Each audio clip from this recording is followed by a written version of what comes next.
ಮಂಜುನಾಥ್ ಅವರು ಬಜೆಟ್ ಗೆಲುವು ದಾಖಲಿಸಿದ್ದಾರೆ. ಅವರು ಒಳ್ಳೆ ಲೀಡಿಂಗ್. ಡಾಕ್ಟರ್ ಮಂಜುನಾಥ್ ಅವರು ಚುನಾವಣೆಗೆ ನಿಂತಾಗ ನಮ್ಮ ಅಲ್ಲಿಯ ನಾಯಕರು ಹೇಳಿದರು, ಇವತ್ತು JDS ಪಕ್ಷವನ್ನು ಸಂಪೂರ್ಣ ಕುಮಾರಸ್ವಾಮಿಯವರು ಅವರ ವೈಯಕ್ತಿಕವಾದಂಥ ಲಾಭಕ್ಕೆ ಪಕ್ಷವನ್ನೇ ಮುಳುಗಿಸ್ಬಿಟ್ಟಿದ್ದಾರೆ. JDS ಕಾರ್ಯಕರ್ತರುಗಳಿಗೆ ನಿಮಗಿನ್ನ ರಕ್ಷಣೆ ಇಲ್ಲ, ನೀವೆಲ್ಲ ಬಂದ್ರಪ್ಪ ಅಂತ ಹೇಳಿ ಬಾಗಿಲು ತೆಗೆದಿದ್ದು ಗೊತ್ತು ನನಗೆ. ಆ ಸಂದರ್ಭದಲ್ಲಿ ಅವ್ರು ಹೇಳಿಕೆ ಕೊಟ್ಟಿದ್ದು ಡಾಕ್ಟರ್ ಮಂಜುನಾಥ್ ಅವರನ್ನ ಅರಕೆ ಕುರಿ ಮಾಡಲಿಕ್ಕೆ ಹೊರಟಿದ್ದಾರೆ ಅಂತಕ್ಕಂಥ ಪದವನ್ನು ಬಳಸಿದರು.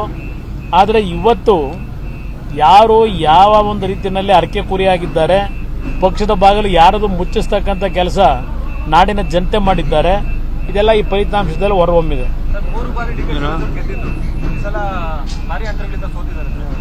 DK ಸುರೇಶ್ ಅವರು ಪಾರ್ಲಿಮೆಂಟ್ಗೆ, ಅದು ಕಳೆದ ಬಾರಿ ಗೆಲ್ಲಿಕ್ಕೂ JDS ಕಾರಣ. DK ಸುರೇಶ್ ಅವರು ಗೆಲ್ಲಿಕ್ಕೆ ಕಳೆದ ಬಾರಿ. ಆದರೆ ಹಿಂದಿನ ಬಾರಿ 2014ರಲ್ಲಿ ನಾವು ಅಭ್ಯರ್ಥಿ ಹಾಕಿದ್ವು, BJPನೂ ಅಭ್ಯರ್ಥಿ ಹಾಕಿದ್ರು, ಕಾಂಗ್ರೆಸ್ ಅಭ್ಯರ್ಥಿ ಹಾಕಿದ್ವು. ನಮ್ಮ ಮೂರು ಪಕ್ಷಗಳ ಮತದ ಒಡಕಿನಿಂದ ಆ ಚುನಾವಣೆ ಅವ್ರು ಗೆದ್ದಿದ್ರು. ಅದು JDS BJP ಒಂದಾಗಿ ಚುನಾವಣೆ ನಡೆದರೆ ಅಲ್ಲಿ ಆ ಕ್ಷೇತ್ರದಲ್ಲಿ ಯಾವುದೇ ಕಾರಣಕ್ಕೂ ಕಾಂಗ್ರೆಸ್ನಲ್ಲಿ ಗೆಲ್ಲಕ್ಕೆ ಸಾಧ್ಯವೇ ಇಲ್ಲ. ಅಲ್ಲಿ ಆ ರೀತಿಯ ಒಂದು ವಾತಾವರಣ ಇದೆ ಆ ಕ್ಷೇತ್ರದಲ್ಲಿ. ಎರಡು ಬಾರಿನೂ ಅವ್ರು ಗೆಲ್ಲಬೇಕಾದ್ರೆ ಒಂದಲ್ಲ ಒಂದು ರೀತಿಯಲ್ಲಿ JDS ಪಕ್ಷದ ಒಂದು ಸಹಕಾರವೇ ಅವ್ರಿಗೆ ಗೆಲ್ಲಕ್ಕೆ ಕಾರಣ. ಅದನ್ನು ಅವ್ರು ಮರ್ತರು. ಅವರು ನಾವು ಬೆಂಬಲ ಕೊಟ್ಟಿದ್ದು 2019ರಲ್ಲಿ.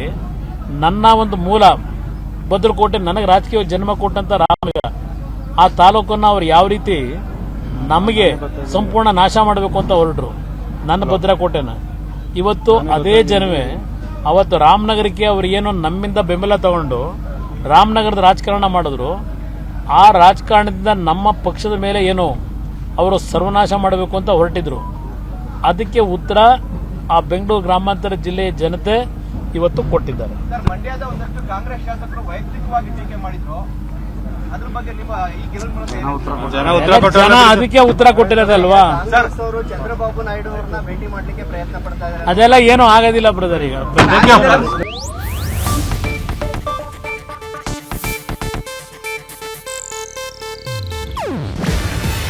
ಇದು ಏಷ್ಯಾನೆಟ್ ನ್ಯೂಸ್ ನೆಟ್ವರ್ಕ್ ಪ್ರಸ್ತುತಿ.